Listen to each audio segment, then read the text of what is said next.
শাহজাহানকে নৈহাটিতে জমি কিনতে সাহায্য পার্থ ভৌমিকের। নাম না করে নৈহাটির বিধায়কের বিরুদ্ধে গুরুতর অভিযোগ অর্জুন সিং এর। নৈহাটিতে জমি কিনতে শাহজাহানকে সাহায্য বিধায়কের এই দাবি অর্জুনের। কি বলেছেন শোনাবো আপনাদের। মানে শাহজাহানের কত জমি কত সম্পত্তি ওখানে নৈহাটিতে কেনা হয়েছে, এই সম্পত্তির সঙ্গে যিনি বিধায়ক আছেন যুক্ত আছেন কি না আছেন। আমি সন্দেশখালী শাহজাহানের কথা বলছি। সন্দেশখালী শাহজাহান আছে, আর যে ওর দুটো সাঙ্গপাঙ্গ ছিল কি ওদেরও জমি নৈহাটিতে বিঘা পর বিঘা কেনা আছে, সবই ব্যাপার আছে। কে সাহায্য করলো কিনতে? আরে বিধায়ক ছাড়া তো ওখানে কেউ সাহায্য করতে পারে না। এখানকার তো রাজা সব কিছু উনিই আছেন, তো উনার ছাড়া তো এটা সাহায্য হবে না।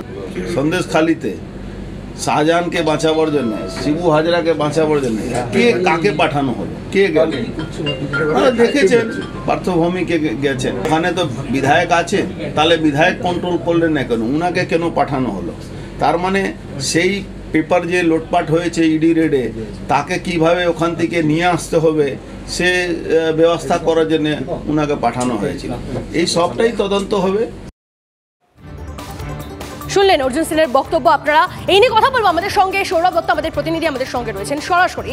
সৌরভ, কেমন যেন প্রার্থী তালিকা ঘোষণার পর থেকে, প্রার্থী তালিকা সামনে আসার পর থেকে কোথাও একটা অর্জুন ভার্সেস পার্থর যে দ্বন্দ্বটা, সেটা আরো বেশি করে প্রকাশ্যে চলে আসছে। এবার অর্জুন সিং যে অভিযোগ করছেন সেটা তো আরো চাঞ্চল্যকর।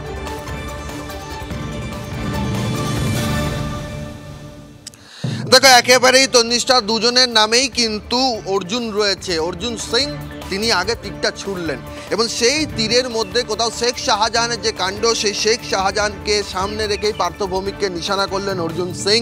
এবং যে কথা তিনি বললেন যে শেখ শাহজাহানের কিন্তু যে বিপুল সম্পত্তি, সেই বিপুল সম্পত্তির হদিশের খোঁজে রয়েছে ইডি, সে বিপুল সম্পত্তির হদিশের খোঁজে রয়েছে কেন্দ্রীয় তদন্তকারী সংস্থা সিবিআই।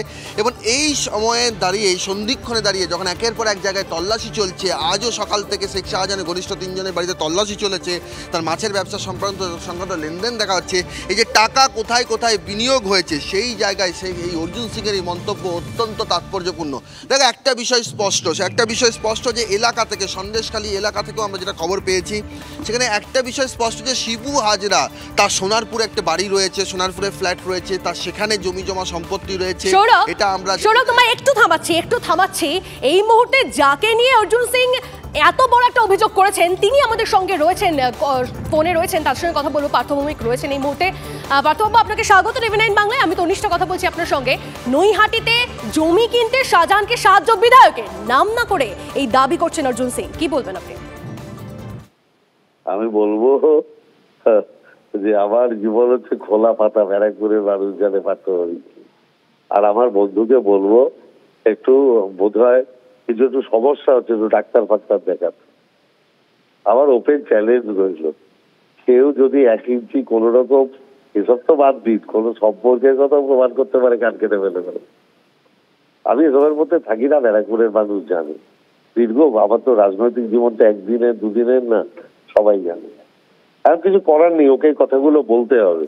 কারণ ব্যারাকপুরের মানুষ ওকে এখন ঘৃণার চোখে দেখছে, যে সকালবেলা একদল বিকেলবেলা একদল করে, যার নিজের উপরে কোনো কনফিডেন্স নেই, মানুষ তাকে বিশ্বাস করে না। বুঝতে পারছে বলেও চেষ্টা করছে এখন যা তা মিথ্যা কথা বলে। ব্যারাকপুরের মানুষকে এই দিয়ে ভুল বোঝানো যাবে না। পার্থবাবু, আপনার কি কোথাও মনে হচ্ছে যে এই তিনি প্রার্থী হতে পারলেন না, তার নাম ঘোষণা হয়নি বলেই হয়তো তিনি এই মন্তব্যগুলো করছেন? এগুলো সেই জন্যই বলছে, কিন্তু প্রার্থী তো আর আমি নিজে হইনি, আমাকে দল করেছে। সেটা তো সবাই বোঝে, ও নিজেও বোঝে যে পার্থ ভৌমিক তার গায়ের জোরে এটা হয় নাকি? এটা দলে আমি কি বলে আমি প্রার্থী হবো, আমি প্রার্থী হয়ে গেলাম, এটা হয়? দল আমাকে প্রার্থী করেছে, তো আমি কি করব? ব্যারাকপুরের মানুষ আমাকে চাইলে আমি কি করব? ব্যারাকপুরের মানুষ যদি আমায় ভালোবাসে, তার সেটা কি দোষ? কিন্তু অর্জুন সিং তিনি আশা করেছিলেন যে তিনি এবারে লোকসভা ভোটের জন্য টিকিটটা পাবেন। বলুন, এখন এখানে কি আমার কোনো ভূমিকা আছে? আশা তো যে কেউ করতে পারে, তাই না? কিন্তু তিনি যে মন্তব্যগুলো করছেন আপনাকে নিয়ে আজকে, বিশেষত যে তিনি মন্তব্যটা করেছেন, অভিযোগ করেছেন এত বড় একটা শাহজাহানকে সাহায্য করেছেন বিধায়ক, এমনটা বলছেন তিনি, এটাকে নিয়ে আপনি কিভাবে দেখছেন? মানে এরকম ধরনের মন্তব্য, এটা পুরো ব্যারাকপুর ও যে মিথ্যা কথা বলছে, আপনিও নিজেও বুঝতে পারছেন, ব্যারাকপুরের মানুষও বোঝে, সবাই বোঝে। এগুলো এখন ফ্রাস্ট্রেটেড হয়ে মিথ্যা কথা বলছে। বেশ, অনেক ধন্যবাদ আমাদের সঙ্গে কথা বলার জন্য। কথা বলছিলাম পার্থ ভৌমিকের সঙ্গে, যিনি এবারে তৃণমূল প্রার্থী হয়েছেন এবং তিনি সেচ মন্ত্রীও বটে। এবং সৌরভ দত্ত আমাদের প্রতিনিধি আমাদের সঙ্গে রয়েছেন এখন অব্দি। সৌরভ, তুমি সবটাই শুনলে, পার্থ ভৌমিক যা বললেন সমস্তটাই তুমি শুনলে, এবং তিনি কার্যত এই অভিযোগগুলো হাওয়ায় উড়িয়ে দিচ্ছেন এবং বলছেন যে স্পষ্টতই বোঝা যাচ্ছে যে এই যে প্রার্থী তালিকা ঘোষণার পর থেকেই হয়তো এরকম ধরনের মন্তব্যটা করছেন, অভিযোগ করছেন, এমনটাও বলতে শোনা গেল তাদের।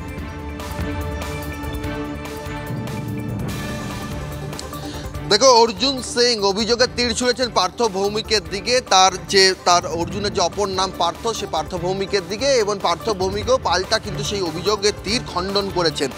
এর মধ্যে কিন্তু যেটা গুরুত্বপূর্ণ সেটা হচ্ছে যে শেখ শাহজাহান, যে নামকে ঘিরে এটা এখন রাজ্য রাজনীতিতে চর্চা তুঙ্গে, রাজ্য রাজনীতি কেন জাতীয় রাজনীতিতে চর্চা তুঙ্গে, সেই শেখ শাহজাহানের যখন বিপুল পরিমাণ সম্পত্তির খোঁজে ইডি সিবিআই সকলে জানতে চাইছে কোথায় সেই সম্পত্তি রয়েছে, সেখানে লোকসভা ভোটের বাজারে অর্জুন সিং একজন পরিণত রাজনীতিবিদ যে অভিযোগটা করলেন, সেটা নিশ্চিতভাবেই কিন্তু একেবারে বিরোধী নিশানা থেকে যে অভিযোগ করার কথা সেই অভিযোগ করেছেন পার্থ ভৌমিকও তার জবাব দিয়েছেন। কিন্তু বিষয়টা হচ্ছে যে এখানকার মানুষেরা, স্থানীয় মানুষেরা, সন্দেশখালীর মানুষেরা, তারাও কিন্তু একটা বিষয় আমরা এলাকা সূত্রে জানতে পেরেছি যে শিবু হাজরা, নিশ্চিতভাবে শিবু হাজরা সোনারপুরে ফ্ল্যাট রয়েছে, সোনারপুরে সম্পত্তি রয়েছে, রাজপুর সোনারপুরে তার জমি জমা রয়েছে। একই রকমভাবে কল্যাণীতেও যে শিবু হাজরা, উত্তম সর্দার এই সম্পত্তি রয়েছে, সেটাও কিন্তু এলাকা সূত্রে পাওয়া গিয়েছে।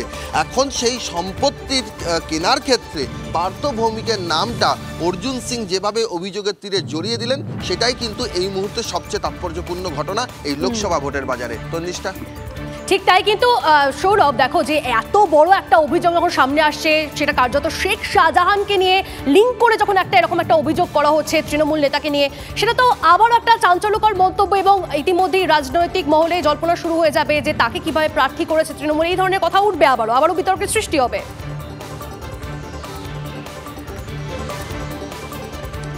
দেখো, নিশ্চিতভাবে শাসকের একটা অস্বস্তি রয়েছে সন্দেশখালী ঘটনাকে ঘিরে, শাসকের অস্বস্তি বিদ্যমান, এবং সেই কারণেই কিন্তু নাম না করে ঘুরিয়ে যেভাবেই। আচ্ছা সৌরভ, তুমি আমাদের সঙ্গে থাকো। এই মুহূর্তে বিজেপি সাংসদ আমরা যোগাযোগ করে নিয়েছি শ্রমিক ভট্টাচার্যের সঙ্গে। শ্রমিক বাবু, তন্নিষ্ঠা রয়েছে আপনার সঙ্গে কথা বলছি, এবং আমরা শুনলাম যে অর্জুন সিং তিনি নাম না করে নৈহাটির বিধায়কের বিরুদ্ধে অভিযোগ করছেন। তিনি বলছেন নৈহাটিতে জমি কিনতে শাহজাহানকে সাহায্য বিধায়কের, এই দাবি করছেন অর্জুন সিং, যদিও এই সমস্ত অভিযোগটাই উড়িয়ে দিচ্ছেন পার্থ ভৌমিক।